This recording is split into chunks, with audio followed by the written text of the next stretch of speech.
अब यहां देखिएगा श्रीमद् भगवत गीता जी का वो श्लोक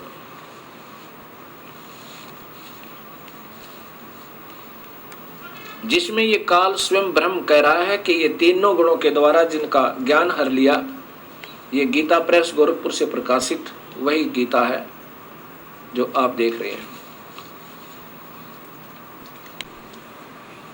अध्याय नंबर 7, ये श्लोक नंबर 12 से देखो इसका। इसमें लिखा है, और भी जो सतोगुण से उत्पन्न होने वाला भाव है, जो रजोगुण से तथा तमोगुण से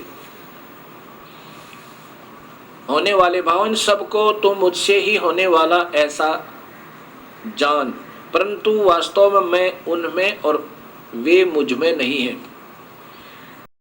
रजगुण ब्रह्मा, सतगुण विष्णु, तमगुण शिव जी।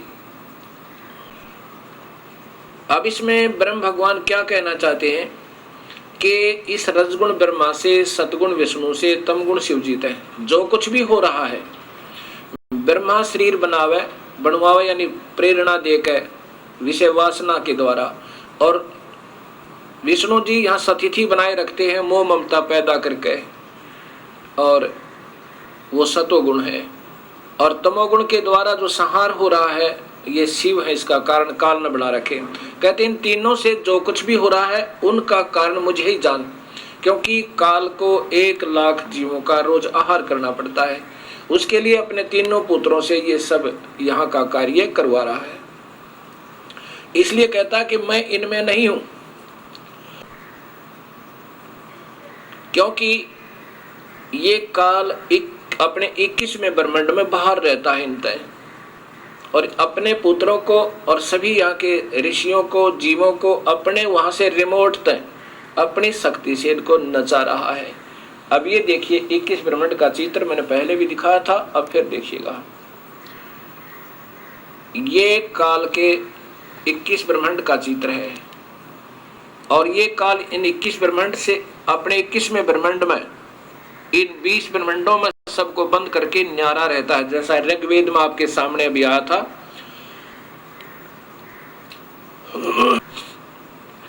ये एक महाब्रह्मांड है, और इसमें ये 5 ब्रह्मांड हैं। एक ब्रह्मांड में ये ब्रह्मा विष्णु महेश प्रभु हैं, विभागीय मंत्री समझो, और एक महाब्रह्मांड को ऐसे अंडे की तरह बंद कर रखा है, इसमें 5 ब्रह्मांडों का एक ग्रुप बना रखा है। ऐसे ऐसे 4 महाब्रह्मांड बनाकर 20 ब्रह्मांडों को रोका हुआ है। हर एक ब्रह्मांड में एक ब्रह्मा, एक विष्णु, एक शिव है, जिनको ये नादान मार्गदर्शक कहा करते। ये सर्वशक्तिमान है, ये अजर है, अमर है, इनकी माँ नहीं, बाप नहीं, ये तो केवल इसमें एक विभागीय प्रभु है। और ये काल स्वयं इनसे बाहर है, इसलिए कहता कि मैं इनमें नहीं हूं, ये वास्तव में यहां रहता है। और ये तपस्या इस काल की, यहां पर भून कर जीवों का वो शोरबा निकालता है। और ये नकली सतलोक, अलखलोक, अगमलोक, अनामी लोक बना रखे हैं, जो ये पंथ चले हुए हैं 2-3 जो सतलोक की महिमा गाते हैं, लेकिन ये नहीं बता पाए उनके संत के वो कबीर परमात्मा है। इसलिए वो इस नकली सतलोक में ही पहुंच पाओगे, जो बीड़ी शराब मांस तंबाकू प्रयोग कभी नहीं करते, और वो भी सही नाम होगा तो। इन जो नकली नामों से तो कहीं भी नहीं जा सकते। अब यहाँ देखिएगा, ये स्वयं कहता है कि मैं इनमें नहीं हूं, इनसे बाहर रहता हूं। अब फिर देखिएगा वही गीता जी, श्लोक नंबर 13। अब 12 आपको सुना था, 13 गुणों के कार्य स्वरूप यानी गुणमयी माने या त्रिगुणमयी माया, इन तीनों प्रकार के भाव से सारा संसार प्राणी समुदाय इन तीनों गुणों से परे मुझ अविनाशी को नहीं जानता। यानी ब्रह्मा विष्णु महेश से न्यारा में रहता हूं, उसको ये नादान इन के द्वारा भ्रमित मुझे नहीं जानता, मुझ अविनाशी को। वैसे तो इसका अर्थ कुछ और बनता है, फिर भी इन्हीं के द्वारा दिया गया ज्ञान मैं आपको बताना चाहता हूं। अब आगे देखिएगा, अब ये तीनों गुणों का ही चल रहा है प्रकरण। 14 नंबर श्लोक में ये बता रहा है कि क्योंकि यह अलौकिक अति अद्भुत त्रिगुणमयी मेरी माया, त्रिगुणमयी माई मेरी माया, रजगुण ब्रह्मा, सतगुण विष्णु, तमगुण शिव जी, बड़ी दुस्तर है, बड़ी दुष्ट है, यानी ये बहुत खतरनाक है। और जो व्यक्ति मुझे को भजते हैं वे इस माया का उल्लंघन कर जाते हैं, माया को तर जाते हैं, माया से ऊपर उठ जाते हैं। अर्थात अब कहने का भाव ये है काल भगवान का कि जो ब्रह्मा विष्णु महेश इन तीनों गुणों और नीचे के देवी देवताओं की पूजा करते हैं वो तो सीधे ही व्यर्थ हैं, उनको तो ये कोई सोधी आने नहीं देते। और जो ब्रह्म साधना करते हैं उनसे वो इनसे ऊपर उठ जाता, जैसे मार्कंडेय ऋषि, लोमस ऋषि आदि जो महापुरुषों ने सतज्ञान हुआ वो इन तीनों गुणों की जकड़ से कुछ ऊपर उठ गए। और उनको फिर ये कहता है कि जो इन मेरी पूजा करता है वो इनसे पीछा छुटवा लेता है और महास्वर्ग में उनको महास्वर्ग भेज देता, बाहर नहीं जाने देता। लेकिन इस ब्रह्मा विष्णु महेश की पूजा से और इनके ही पूजा से जो लाभ मिलता है उस पूजा के लाभ से इस ब्रह्म साधना का करोड़ गुना ज्यादा अच्छा लाभ है ब्रह्म साधना का। लेकिन ये भी उत्तम नहीं है, ये भी जीव को सफिशिएंट नहीं है, क्योंकि जन्म मरण 84 लाख दुनिया फिर भी नहीं कटती। महास्वर्ग में जाकर के ये प्राणी हजारों कई हजार युगों तक, लाखों युगों तक भी रह सकता है स्वर्ग में अपनी कमाई के आधार पर, लेकिन फिर भी मृत्यु होगी। लेकिन इस ब्रह्मा विष्णु महेश की पूजा तक की पूजा को तो ये तो बहुत ही निम्न स्तर की है। इसलिए कहा कि जो मेरी पूजा करता वो इनसे ऊपर उठ जाता है और वो मेरी पूजा का लाभ उठाता है। और फिर अपनी भी पूजा को ब्रह्म कहता है, काल कहता है ये अच्छी नहीं है, ये भी अनुत्तम है, ये श्रेष्ठ नहीं है। बताओ कितना उत्तम ज्ञान गीता जी में, कितना निर्मल ज्ञान, कितना सत्य ज्ञान, पर ये समझ नहीं पाए, क्योंकि जो स्वयं ही अधूरे गुरु थे उन्होंने गीता जी की आड़ में वो चीज तो बताई नहीं जो गीता में लिखा कि पितर मत पूजो, भूत मत पूजो, भूत बनोगे, वही पुजवा रहे हैं और महिमा गीता जी की गा रहे हैं। ये सब काल के दूत समझना, जो कि शास्त्र विरुद्ध साधना आपको दे रही है। अब देखना 15वें श्लोक में स्पष्ट कर दिया कि इन तीनों गुणों के द्वारा जिनका ज्ञान हरा जा चुका है ब्रह्मा विष्णु महेश की ही पूजा में और इनसे नीचे के देवताओं में, और इन्हीं के द्वारा दी जा रही अक्षणिक सहायता, ये भक्ति का जो लाभ है इसी में ये उलझे रहते हैं। संपत्ति, संतान, फिर ये छोटा सा स्वर्ग बना रखा है यहाँ पे, उस स्वर्ग तक जा सकते हैं ब्रह्मा विष्णु महेश के उपासक, और वहां कुछ वर्षों रह करके फिर तुरंत ही 84 लाख दुनियों में गिर जाती। ऐसा ही गीता जी के 7वें अध्याय में बताया है कि वो अन्य देवी देवताओं की पूजा जो करते हैं वो मंदबुद्धि के लोग अक्षणिक सुख को प्राप्त करके तुरंत ही 84 लाख दुनियों में आ जाते हैं। एक ब्रह्म साधना ना करके अन्य देवता, तीनों गुण, तीनों देवता ब्रह्मा विष्णु महेश और फिर नीचे के वो 33 करोड़ देवता और छोटे मोटे बाबा पूज के कहते हैं ये तो शीघ्र ही 84 लाख दुनियों में चले जाते हैं। उन मूर्खों का ये अक्षणिक स्वर्ग 84 लाख दुनियों में डालने वाला है।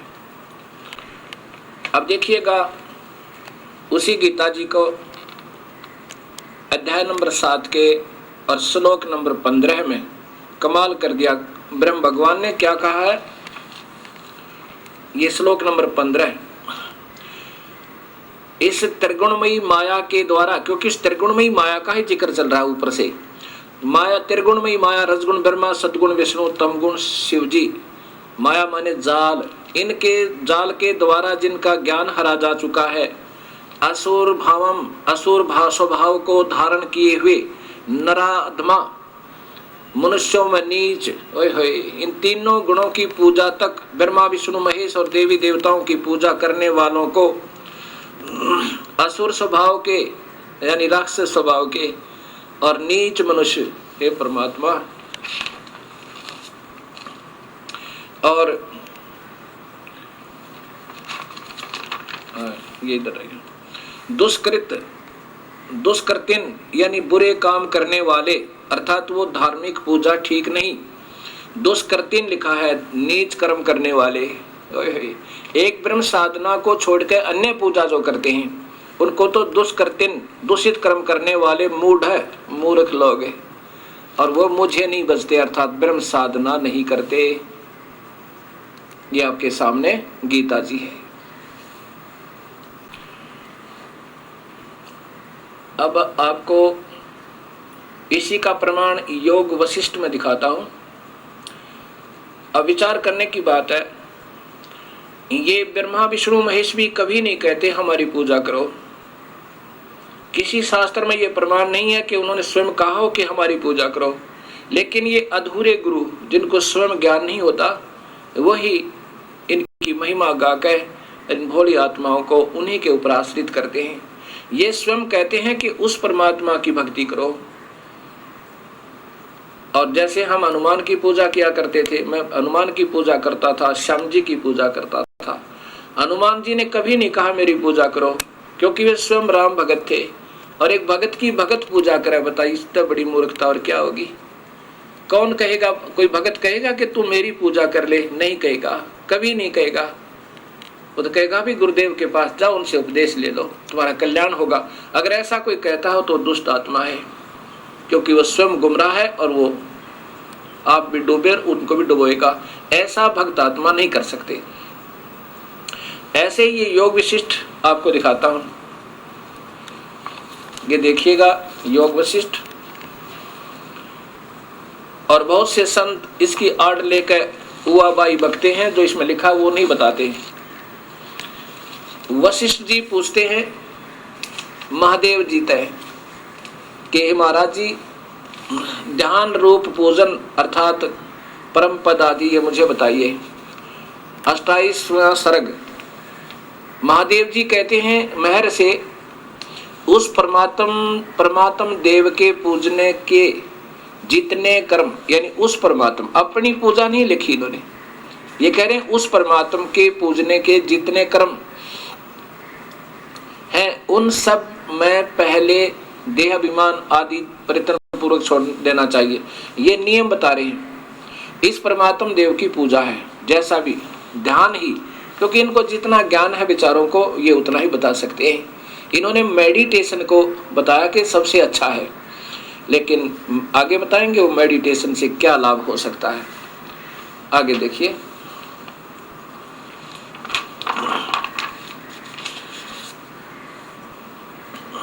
यहां देखो, ये सब उसी के बारे में प्रमाण दिया जा रहा है, और अपनी महिमा इन्होंने कहीं नहीं लिखी। आगे लिखा है कि उस पूर्ण क्योंकि इन्होंने वेदों का ज्ञान ब्रह्मा जी से हुआ। वेदों में ये लिखा है परमात्म देव ही परम देव है। पूर्वोक्त नियत के नाटक का साक्षी यह परमात्म देव ही परम देव है। अब यहाँ क्या है, वेदों में क्या लिखा है कि पूर्ण परमात्मा कबीर परमेश्वर है, और पूजा दे रखी है केवल ब्रह्म तक की। तो ये सभी महापुरुषों ने, ब्रह्मा ने, विष्णु ने, शिव ने, क्योंकि ब्रह्मा जी ने वेद पढ़े और शिव और विष्णु जी को बताया, तो उन्होंने उसी सुनी सुनाई बातों से बता रहे हैं कि वो परमात्मा, वो परमात्म देव, और फिर पूजा बताते हैं केवल ओम नाम की ही। महिमा तो उस परमेश्वर की गाते हैं वेदों के आधार पर, लेकिन पूजा का इनको मालूम है केवल ब्रह्म तक का, इसलिए बेचारे यहीं पर लटकम पटकम रह जाते हैं। अब देखो ये योग वशिष्ठ में आपको इसी में आगे दिखाता हूं कि वो महादेव जी स्वयं कह रहे हैं। सचित्र योग वशिष्ठ महारामायण द्वितीय खंड, और ये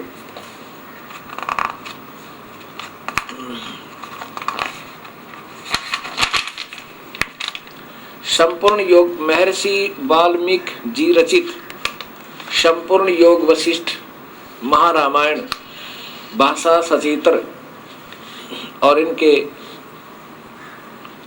काशी पुस्तकालय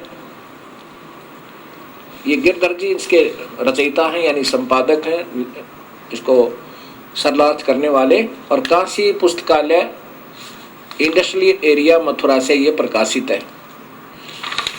इसमें ये क्या लिखा है, क्या कहा है इन्होंने। अब महिमा तो वेदों अनुसार बता रहे हैं, ये भगवान शिव स्वयं कह रहे हैं कि पूर्वोक्त नियत नाटक का साक्षी यह परमात्मा ही परम देव है। यही समस्त पदार्थों का आश्रय, सर्वव्यापक, चिंतमय, अनुभव रूप और सभी सज्जनों द्वारा यही सर्वदा पूजनीय है। शिव जी अपनी पूजा नहीं कह रहे, उसी परमेश्वर की पूजा का इशारा कर रहे हैं, संकेत कर रहे हैं। यही परमदेव परमात्मा घट घट में व्यापक है। घट घट में घट पट और वट में, दीवाल में, छकड़े में, अर्थात सर्वव्यापक है। यही परमात्मा शिव, हर, हरि, ब्रह्मा, इंद्र, कुबेर और यम स्वरूप है। अब जितना उनको ज्ञान होता जा रहा है, बता रहे हैं कि उसमें सब शक्तियां हैं।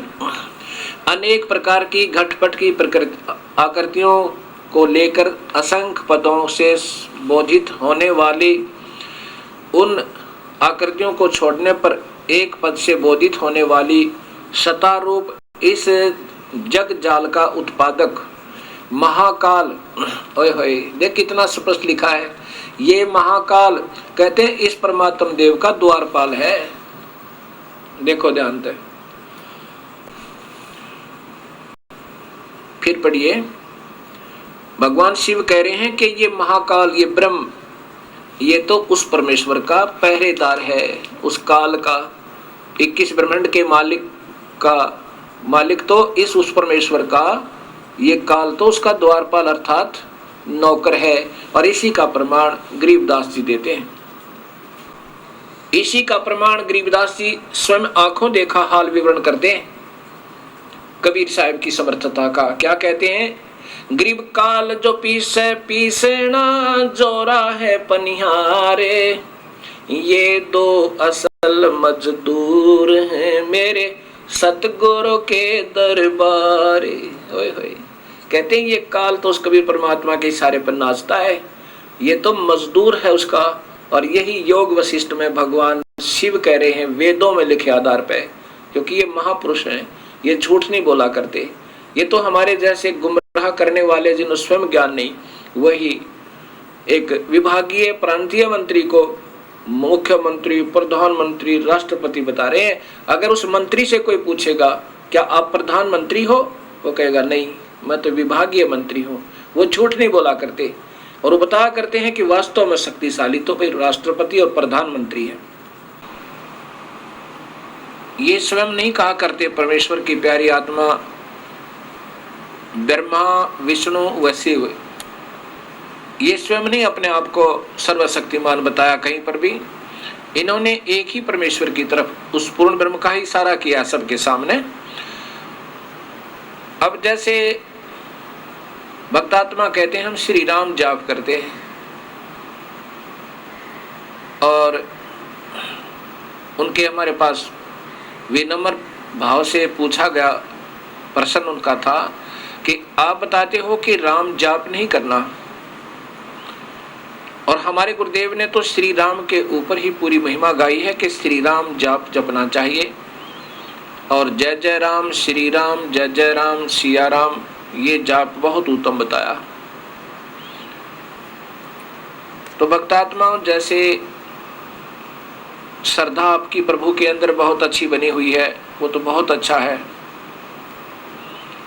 लेकिन शास्त्र विरुद्ध होने से ये मंत्र सही नहीं है।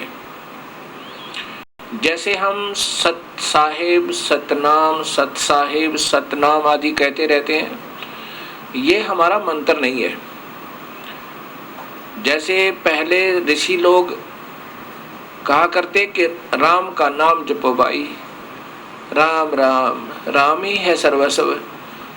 अब वो जो मंत्र है राम का, जो जाप है राम का, वो सीधा नहीं बोला जाता, क्योंकि अधिकारी के हाथ से, मुख से जो निकला हुआ वचन वो मंत्र बन जाता है। अब जैसे कोई अधिकारी है और कहीं वो दस्तक कर देवे किसी भी कागज पे जो, तो उसका जवाब देना होता है और उसका कोई दुरुपयोग भी कर सकता है। ऐसे संतों ने उसको सांकेतिक नाम रूप में रखा है, राम नाम जपो।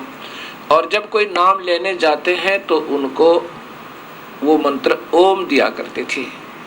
ओम नाम से अन्य मंत्र देने के अधिकारी कोई भी नहीं है, केवल कबीर परमात्मा का वो हंस है जिसको नाम देने का आदेश उनके गुरुदेव के द्वारा है, और वो कबीर साहब को इष्ट मानकर ही बता रहा है और पूजा शास्त्र अनुकूल दे रहा है। अन्य कोई और मंत्र देता है ओम नाम से अलग, वो अधिकारी नहीं है। जैसे कोई एसडीएम और सीएम के लेवल का काम करे, वो महामूर्ख होगा, ऐसी गलती वो नहीं कर सकता। इसलिए ये स्वयं ही, जिनको कोई अधिकार नहीं, ना वो गुरु हैं, वो जो चाहे मंत्र दे करके आपको राजी कर सकते हैं कि मैंने भी मंत्र दे रखा है। तो ऋषि लोग ओम नाम का जाप ही दिया करते थे। कबीर साहब कहते हैं, 3 लोक सब नाम जपत है, 3 लोक में सभी राम जपत है, राम। और जान मुक्ति को धाम, और श्री राम ने स्वयं वशिष्ठ गुरु बनाए, और वशिष्ठ जी ने श्री राम को दिया ओम नाम। अब विचार करना कि 3 लोक के अधिपति त्रिलोक धनी श्री राम ने भी वशिष्ठ मुनि जी से गुरु मंत्र लिया, और उन्होंने श्री राम को ओम नाम बताया और ध्यान के ऊपर ही उनकी दृढ़ता बताई।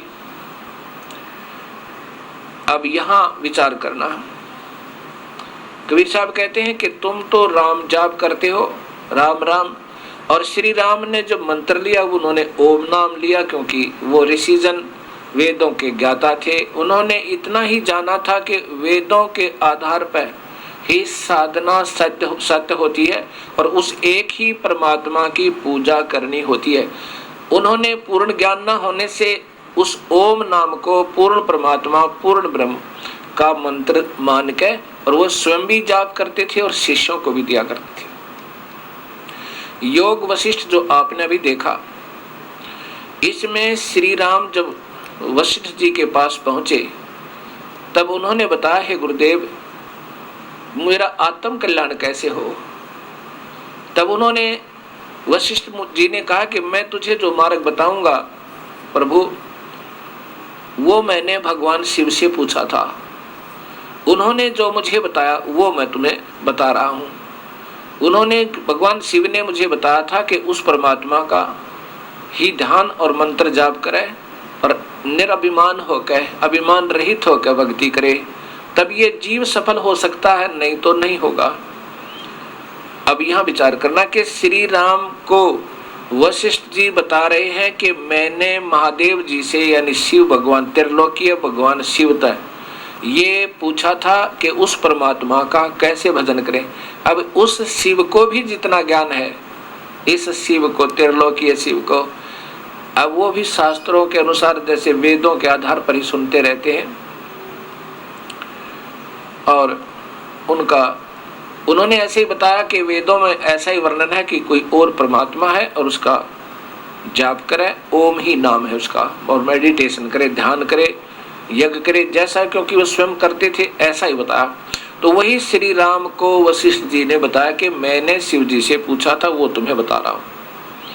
राम नाम का जाप ना वेद में है और ना ही गीता जी में कहीं राम जिक्र नहीं है। एक जगह श्री राम जिक्र है कि धनुषधारियों में अर्जुन तो राम के समान है, बस श्री राम यानी वो त्रिलोकीय भगवान श्री रामचंद्र के समान है। केवल जाप ओम नाम का, और फिर ओम नाम से भी पूर्ण मंत्र नहीं बनता। ओम तत् सत, ये गीता जी के 17वें अध्याय का 23वें श्लोक में स्पष्ट किया है। अब मैं आपको वशिष्ठ जी द्वारा श्री राम को उपदेश देते हुए क्या क्या कहा कि मैंने जो शिव से पूछा था वही मैं तुझे बता रहा हूं। ये योग वशिष्ठ एक बार फिर देखिए।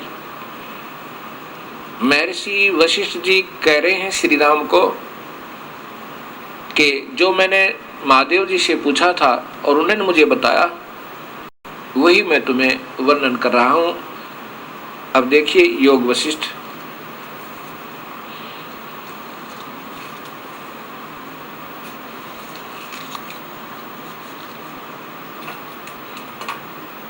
सचित्र योग विशिष्ट महारामायण द्वितीय खंड,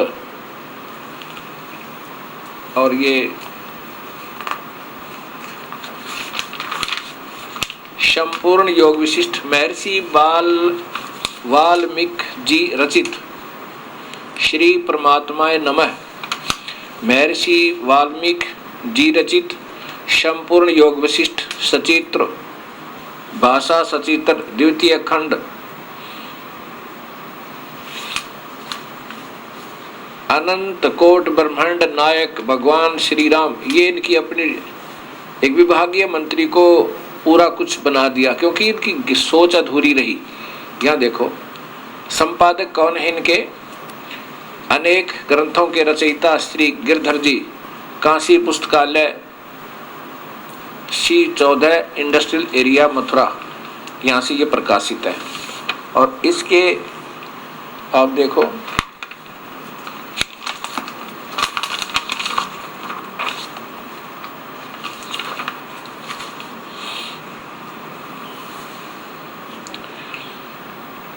ये है निर्वाण प्रकरण पूर्वार्ध। निर्वाण प्रकरण पूर्वार्ध। श्री वशिष्ठ जी बोले, श्री राम ऐसा कहकर वे नीलकंठ भगवान शंकर, जिनके ऊपर मैंने उस समय पुष्पांजलि समर्पित की थी, अपने परिवार के साथ आकाश की ओर चले गए। तब पहले से ही शांत स्वभाव वाला मैं त्रिभुवन के अधिपति उमापति के जाने के बाद अक्षण भर चुप रहकर उनके स्मरण पूर्वक उनके द्वारा उपदिष्ट परमात्म देव का यानी और परमात्मा देव का ज्ञान पूर्वक ध्यान रूप पूजन नवीन परिष्कृत और श्रद्धा आदि से पवित्र हुई बुद्धि से करने लगा। रघुनंदन महादेव शंकर जी ने चिदानंद सचिदानंद परमात्मा का ध्यान रूप सर्वोत्कृष्ट पूजन मुझे कहा और स्वयं भी मैं उसे तत्व से जानता हूं। अब देखो वशिष्ठ जी आगे कह रहे हैं कि ज्ञान स्वरूप तुम ज्ञान स्वरूप और उदारधी होकर सदा ब्रह्म के ध्यान में तत्पर होते हुए समुद्र की तरह परिपूर्ण परितृप्त रूप से स्थित रहो। रघुनंदन यह सब तुमने सुना और परिपूर्ण बुद्धि होकर तुम स्थित भी हो। इस विषय में और जो कुछ पूछना है चाहो पूछो। पहले जो तुमने प्रश्न किए थे उनमें से यदि कोई उत्तर बिना रह गया हो तो उसे भी आज पूछ लो। वशिष्ठ जी श्री राम को कह रहे हैं, दशरथ पुत्र श्री राम को। अब श्री राम जी कहते हैं कि नहीं, मैंने अब सब प्रश्नों का उत्तर पा लिया है, मुझे कोई ऐसी बात नहीं रही और सब संसार को समझ लिया है, आपसे आगे देखो। ये उन्होंने कहा। फिर वशिष्ठ जी कहते हैं कि रघुनंदन श्री राम तुम आत्मज्ञानी हो, इसलिए अहंकार तुम्हारा पतन नहीं कर सकता, क्योंकि जिसने निरंतर असीम सत्य स्वरूप ब्रह्म, ये कौन है वो असीम सत्य स्वरूप ब्रह्म का स्मरण किया है और तो जो तत्व ज्ञान रूप सुमेरु पर्वत के शिखर पर स्थित है, यानी जिसको सही ज्ञान हो गया है पूर्ण परमात्मा का, वो तो सुमेरु पर्वत के शिखर पर स्थित है, अर्थात बिल्कुल सुरक्षित है। उस पुरुष का पुनर्जन्म रूप पतन नहीं हो सकता।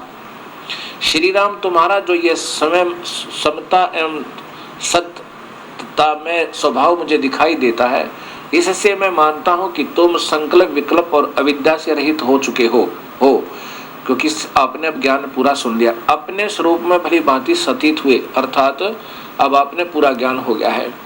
प्रत्यक्ष कर रहे हो कि सागर की तरह सम्मान पूर्ण समता तुम में विद्यमान है, यानी सत्य ज्ञान सो गया है, आपको निश्चिंत हो गए हो। जिस जिस वस्तु को तुम देख रहे हो उस वस्तु में समान भाव से सता रूप सच्चिदानंद घन परमात्मा स्थित है। ये वो सब जगह व्यापक है, ये वासुदेव कबीर परमेश्वर है। ये आपको वेद बताओगे।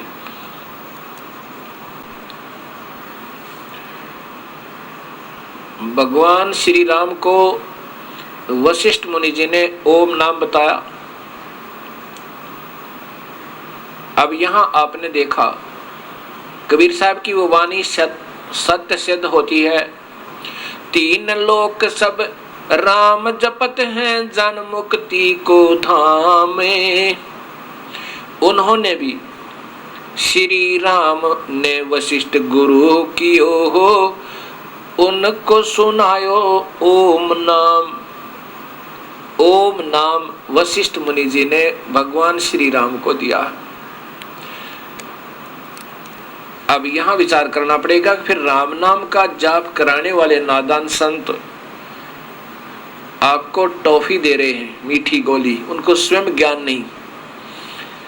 अब जैसे कबीर पंथ में ऐसे ही बुद्धिहीन बहुत है मेरे जैसे। हम सत साहेब बोलते हैं, सत साहेब सत साहेब।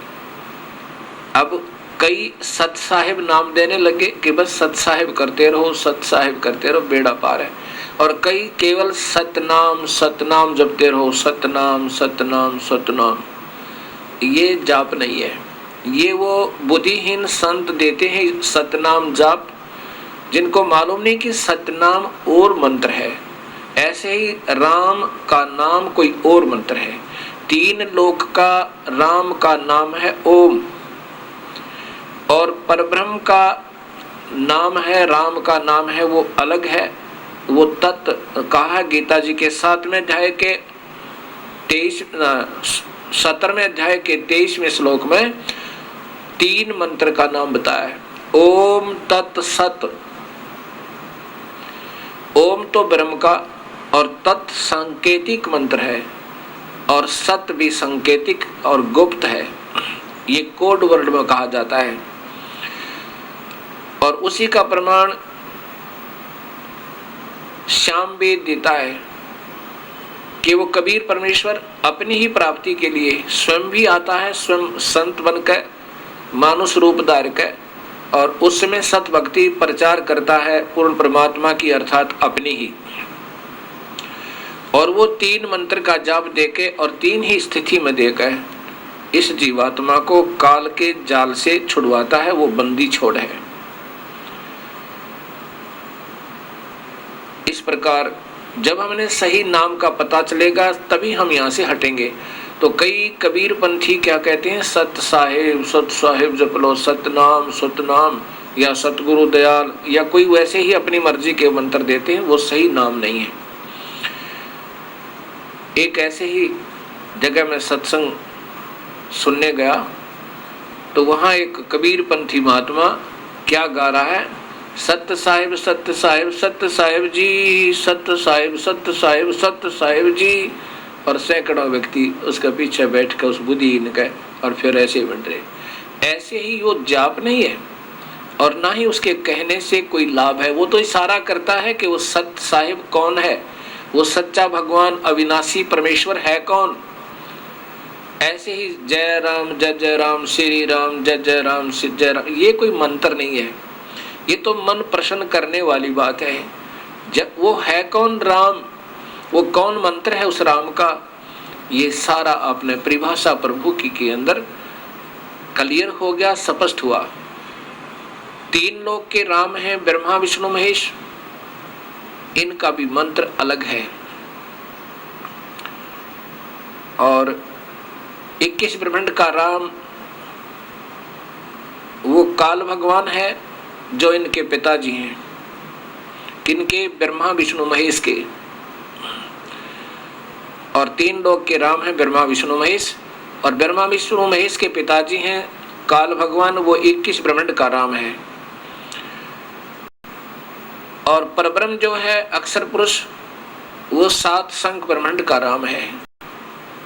अनंत करोड़ ब्रह्मांड का, जिनकी कोई गिनती नहीं, उनका जो राम है वो सत साहिब, सच्चा राम, अविनाशी भगवान, अकाल मूर्त, शब्द स्वरूपी राम, सतपुरुष, परम अक्षर पुरुष, ये तो उनकी उपमात्मक नाम है, महिमात्मक नाम है।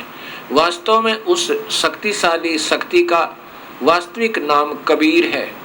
उसको कबीर भी वेदों में कबीर लिखा है और अब हम उनको अपनी अपनी भाषा में कबीर कहते हैं, कबीर। और वही कबीर परमेश्वर, कबीर देव, वो स्वयं काशी के अंदर आया इस कलयुग में अपने सत्य ज्ञान का ढोल बजाने के लिए। तो ऐसे ये राम है, तीन लोक के राम, ब्रह्मा विष्णु महेश, 21 ब्रह्मांड का राम, इनके पिताजी काल भगवान, जो गीता जी के 11वें अध्याय के 32वें श्लोक में कहता है कि मैं काल हूं अर्जुन और सभी को खाने के लिए आया हूं। गरीबदास जी कहते हैं ये काल कसाई हंसत है सर्वलोक को खाए, ये काल कसाई हंसत है सर्वलोक को खाए, मैं इन सब लोगों को खाने के लिए आया हूं, सब जितने भी व्यक्ति हैं इन सब को खाऊंगा। और अंकुश निर्गुण नाम का ये सतगुर दर पकड़ा जाए।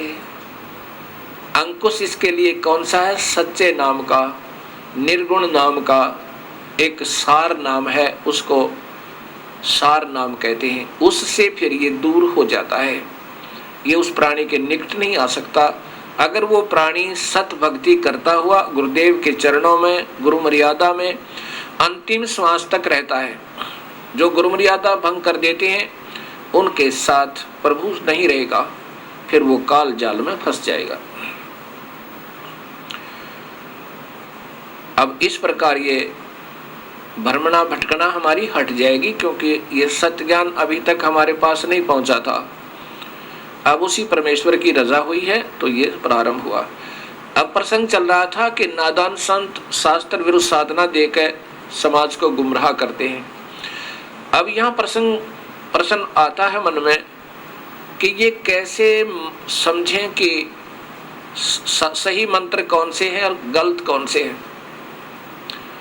आम भक्तात्मा की बुद्धि इतना काम नहीं कर सकती, उनकी इतनी समर्थता नहीं है कि वो सत्य और असत्य का निर्णय कर सकें। बिल्कुल ऐसा ही है। अब उसका कैसे निर्णय होगा? पहले हम अपने पूर्वज अशिक्षित थे, अब 90% से भी ज्यादा शिक्षित हो चुके हैं बहन और भाई। शास्त्र अपने पास है और सत्य ज्ञान ये आपको अब मिल रहा है। इस सत्य कथा, इस सच्ची राम कथा को आप श्रवण कीजिए।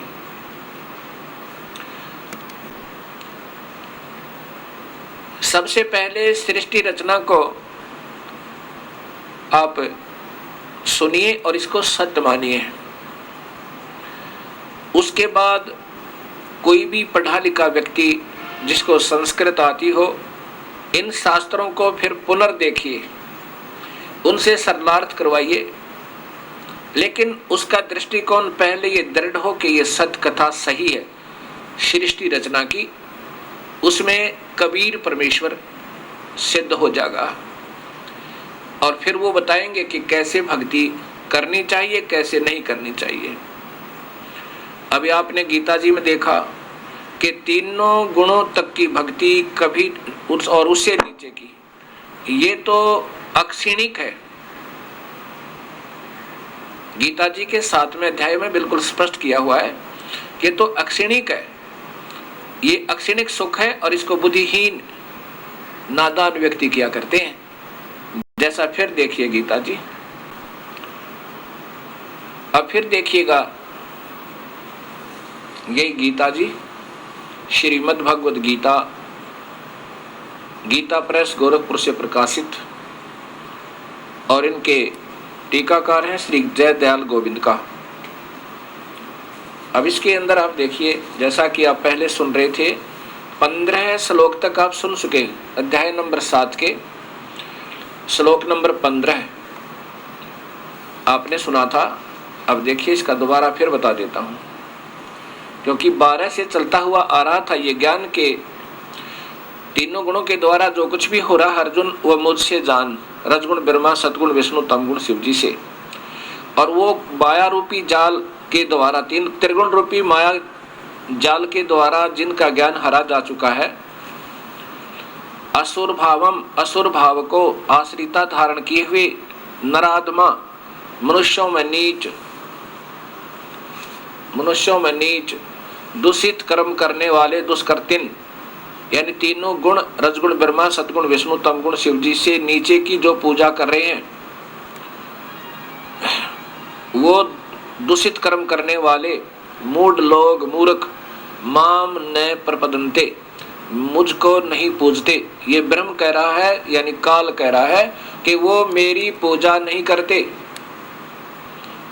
ब्रह्म कह रहा है, ब्रह्म तक की पूजा भी नहीं करते, नीचे की करते। अब 16 में देखो कि मेरी पूजा भी चतुर्विधा भजन्ते माम जना सुकृतिन, ये जो 4 सुकृतिन, ये अच्छे कर्म करने वाले हे अर्जुन, वो भी मेरे को 4 प्रकार के लोग भजते हैं। आरत, जिज्ञासु, अर्थार्थी, ज्ञानी च भारत है। यहाँ देखिए संस्कृत इन्हीं के द्वारा सरलोक सरलार्थ देखिएगा,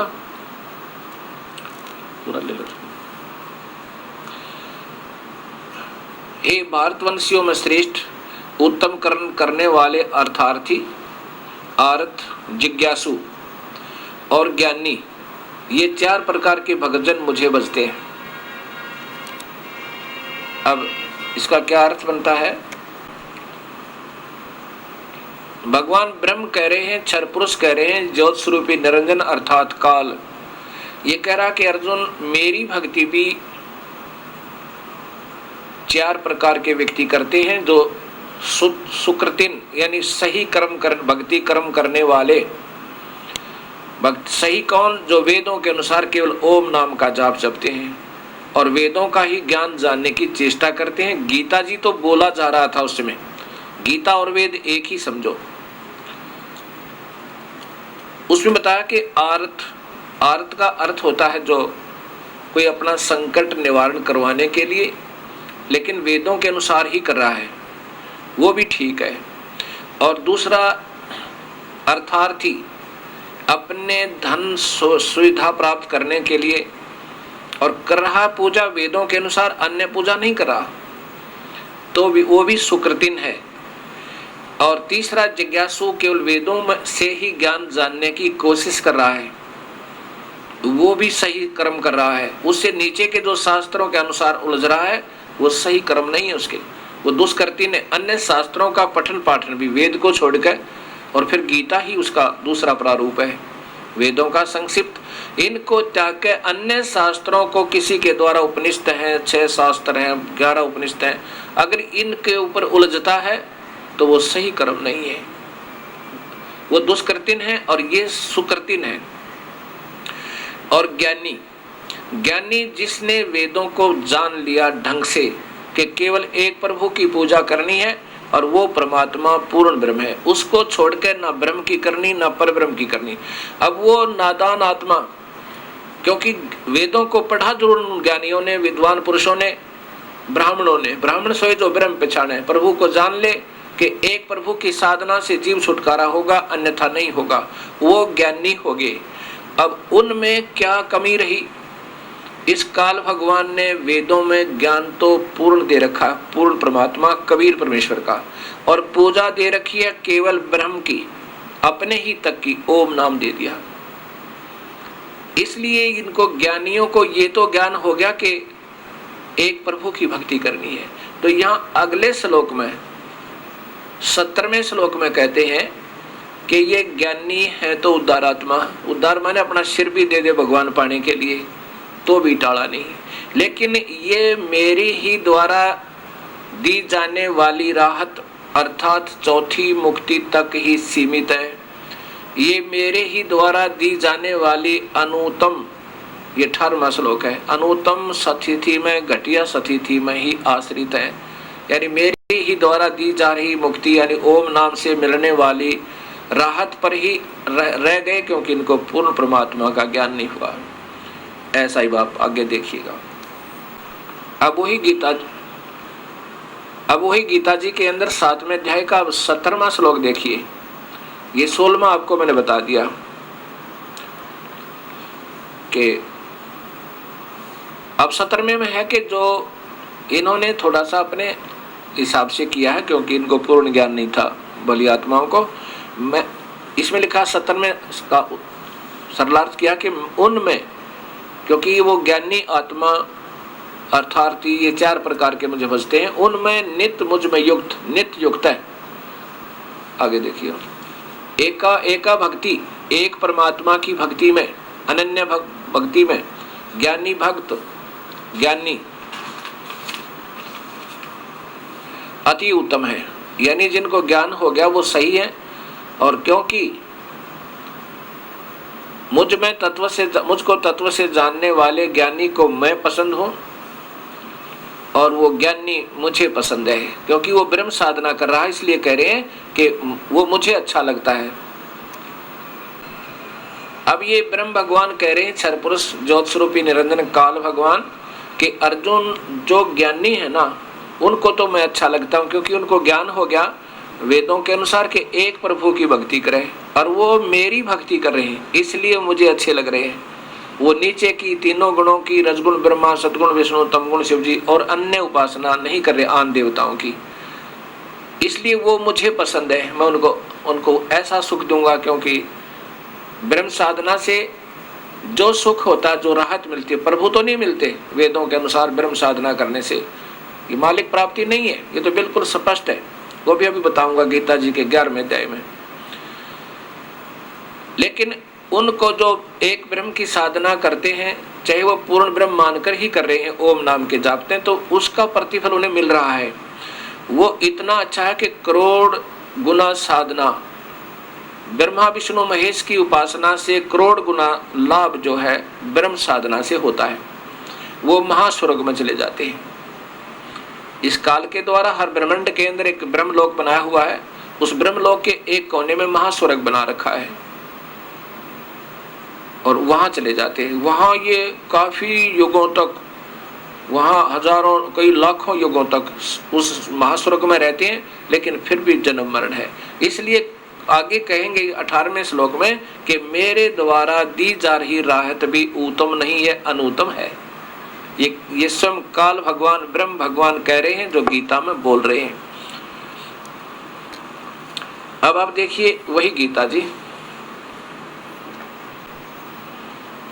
अब ये संस्कृत भी साथ देखिए। उदारा है सर्वे एवं एत ज्ञानी तु आत्मा एवं ते मे मतम। ये मेरा विचार है कि ज्ञानी आत्मा जितनी है, ये है तो बेचारी उदार है।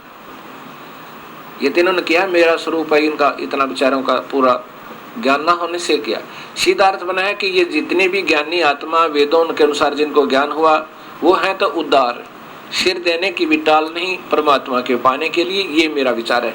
लेकिन वो मेरी ही आस्थिता से, वे मेरी ही युक्ता मां, मेरी ही अनुत्तम गति, मेरी अनुत्तम घटिया अधूरी जो उत्श्रेष्ठ गति, और गति माने दी जाने वाली राहत, ब्रह्म के द्वारा दी जाने वाली राहत में ही स्थित है। सह आस्थिता, सह युक्ता, क्योंकि ही माने क्योंकि, सह माने वह, युक्ता माने प्रभु भक्ति में एक भक्ति को जानकर भक्ति करने वाले, माम अनुत्तम गति में स्थित है, वह मेरी अनुत्तम घटिया सतिथि में आश्रित है। कोई संस्कृत का जानने वाला विद्वान पुरुष समझ सकता है इसको। अब आगे देखिए, इनकी जो सरलार्थ है वो भी समझ लीजिए। महापुरुषों ने क्या किया है, ठीक है, नीचे ये सभी उदार हैं, परंतु ज्ञानी तो साक्षात मेरा स्वरूप ही है, मेरा मत है। लेकिन ऐसा नहीं था, क्योंकि वह मद भक्त, मदत मनन बुद्धि वाला ज्ञानी भक्त अति उत्तम, अनुत्तम का, अनुत्तमाम का अर्थ घटिया तो घटिया, अनुत्तमाम यानी बिल्कुल व्यर्थ, अनुत्तम माम, उसे अर्थ इसका यह बनता है अनुत्तम माम, मेरी सबसे घटिया गति में मुझ में ही स्थित है। इन्होंने लिख लिया अति उत्तम, अनुत्तम का अर्थ अति उत्तम कर दिया। अब बताओ, ये सरलार दिया समाज को। अब आपके सामने भक्त समाज कि कैसा उन्होंने सरलार दिया समाज को, क्योंकि उन बेचारों को स्वयं ज्ञान नहीं है। इन टीकाकारों को अनुत्तम को ये अति उत्तम लिख रहे हैं, और फिर यही लेखक आगे विचलित हो जाता बेचारा कि कहाँ तक अर्थ का अनर्थ करूं। आगे फिर अनुत्तम को अनुत्तम ही लिख देता है। धन्य भाग है इसके, तो भी पीछा छुटा बेचारे ने। अब इसमें स्पष्ट किया है कि ये ज्ञानी आत्मा है तो उदार बेचारी, जैसे महर्षि चुनक जैसे, महर्षि दुर्वासा जैसे, महर्षि कपिल देव जैसे, कपिल मुनि जैसे, उन्होंने वेदों को पढ़ा और उसमें पाया कि एक ही प्रभु की भक्ति करनी है, और उसका विशेषकर ध्यान ही बताते हैं, ये मेडिटेशन ही। और उससे क्या पाया, हजारों वर्षों तक मेडिटेशन ध्यान करके केवल सिद्धियां आई, प्रभु नहीं मिले। अंदर प्रकाश देकर राजी रहे, प्रसन्न रहे, और सोचा प्रभु मिल गया, क्योंकि प्रकाश में बताते हैं परमात्मा को, लेकिन ऐसा नहीं है। अब यह बताया कि वो है तो उदार आत्मा, जिन्होंने अपने शरीर की परवाह नहीं की, हजारों वर्षों तक भूखे प्यासे और संघर्ष करते रहे, लेकिन वो बेचारे पूर्ण ज्ञान ना होने से ये काल कह रहा है कि मेरी घटिया, मेरे द्वारा दी जाने वाली अनुत्तम अश्रेष्ठ राहत में ही लगे रहे, क्योंकि ब्रह्म साधना से भी जीव मुक्त नहीं हो सकता, काल के जाल से पार नहीं हो सकता। अब 19वें श्लोक में लिखा है कि मेरी भक्ति भी अर्जुन, मेरी भक्ति भी ना जाने कितने जन्म हो जाते हैं आपके, ना जाने कितने जन्म, तब कोई शुभ संस्कार उदय होता है जो ब्रह्म साधना कोई प्राणी करता है वेदों के अनुसार।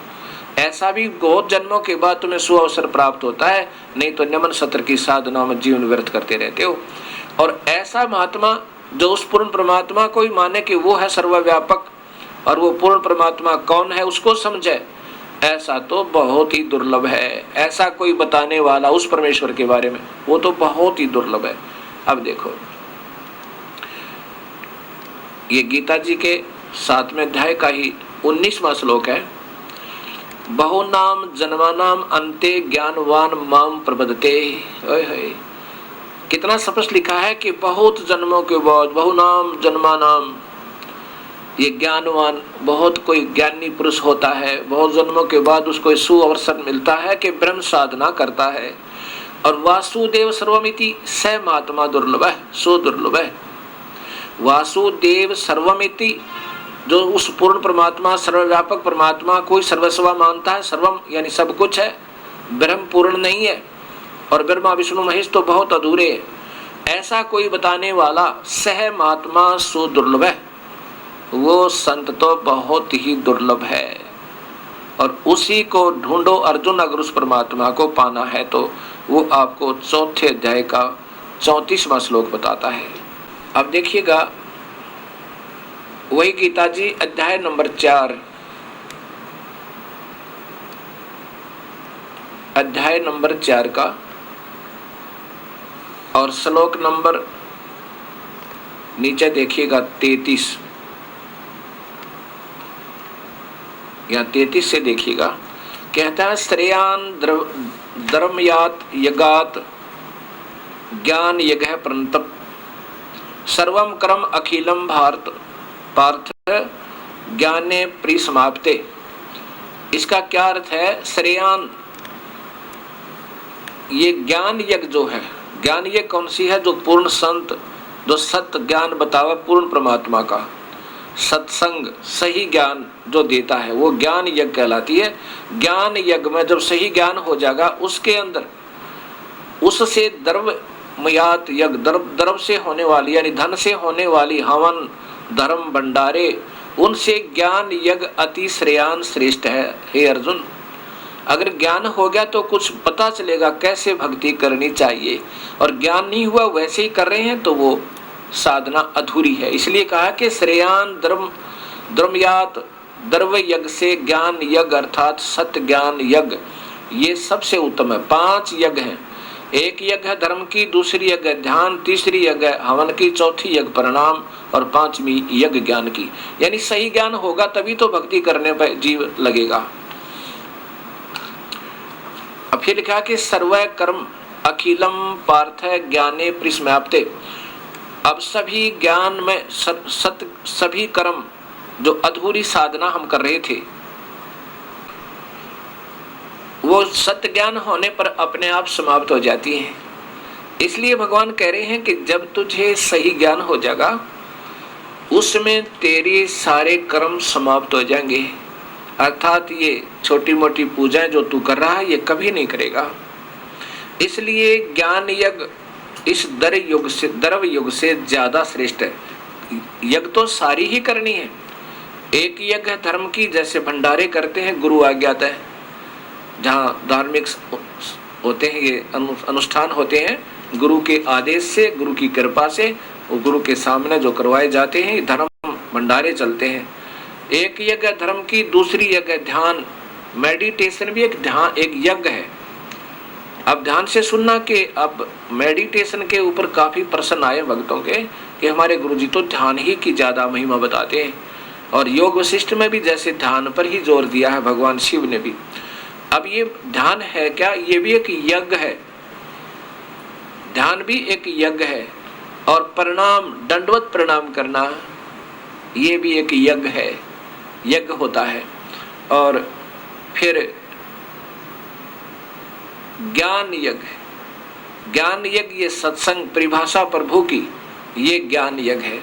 अब कहा कि ज्ञान को जब तुझे ज्ञान यज्ञ सबसे श्रेष्ठ है, द्रव्य यज्ञ से भी अच्छी है, लेकिन इसके अंदर सभी कर्म समाप्त हो जाते हैं। अर्थात फिर ये भ्रमणा भटकना, अधूरी साधना, संशय रहित साधनाएं अपने आप छूट जाती है। फिर ये सत भक्ति पर प्राणी लग जाता। इसलिए पहले सच्चे संत तक पूरे संत का सत्संग सुने, और फिर उन्हीं के पास जाकर उस तत्व भेद के जानने वाले उस संत ने ढूंढ। वो महात्मा बहुत सुदुर्लभ है। कहते हैं वासुदेव सर्वम इति स महात्मा सुदुर्लभ है। उसने ढूंढ फिर ये सच्चा ज्ञान बताने वाला, पूर्ण परमात्मा का मार्गदर्शन करने वाला और शास्त्र अनुकूल साधना देने वाला, और जिसको आदेश हो ये नाम देने का, उन संतों को फिर ढूंढे। पहले तो ज्ञान सुन उनका और फिर उनके साथ उनके पास जा। यहाँ भगवान नहीं कह रहे कि मेरे पास आ जा। ये देखो इसी गीता जी के वही 4थे अध्याय का अब आपको 34वां श्लोक दिखाता हूं। ये आपने 33वां श्लोक पढ़ा, ये अब 34वां पढ़ो। इन्होंने भी ऐसा किया सरलार्थ। ये देखो, हे परंतप अर्जुन, द्रव्य में यज्ञ की अपेक्षा ज्ञान यज्ञ अत्यंत श्रेष्ठ है। यावन मात्र संपूर्ण कर्म ज्ञान में समाप्त हो जाते हैं। अब देखो 34वें श्लोक में स्पष्ट कर दिया भगवान ने कि उन संतों ने ढूंढ ले अर्जुन, तत्विदः प्रिपातेन प्रणिपातेन पृक्षसेन सेवाय उपदिशन्ति ते ज्ञानम ज्ञानिना तत्वदर्शिन। यहाँ देखो उस ज्ञान को, अब जैसे परिभाषा प्रभु की, ये वो ज्ञान वास्तविक ज्ञान है। उस ज्ञान को तू तत्वदर्शी ज्ञानियों के पास जाकर सुन, समझ, उनको भली भांति दंडवत प्रणाम करने से, उनकी सेवा करने से और कपट छोड़कर सरलता पूर्वक प्रसन्न करने से वे परमात्म तत्व को भली भांति जानने वाले ज्ञानी न ज्ञानी महात्मा तुझसे तत्व ज्ञान का उपदेश करेंगे। यहाँ भगवान नहीं कह रहे कि मेरे पास आ जा मैं तुझे परम ज्ञान दे दूंगा, नहीं। अब ये आपको शास्त्र अनुकूल ज्ञान प्राप्त हो रहा है और ऐसे ही करने से बात बनेगी। अब इसमें स्पष्ट कर दिया कि उन संतों ने ढूंढ ले अर्जुन जो उस पूर्ण परमात्मा के तत्व ज्ञान के जानने वाले हों, उनको दंडवत प्रणाम कर निष्कपट भाव से उनकी सेवा करे और सरलता पूर्वक प्रसन्न करने से अर्थात उनसे भीख मांग उस उपदेश की, है परमात्मा के प्यारे हंस, हे सतगुरुदेव अब हमारा कैसे छुटकारा हो, अभी तक तो हम अधूरे ज्ञान वाले उलझे हुए थे। वो फिर जैसे बतावें ऐसे करना, वो फिर तुझे उस परमात्म तत्व का उपदेश करेंगे, पूर्ण परमात्मा का मार्गदर्शन करेंगे। अब आपके सामने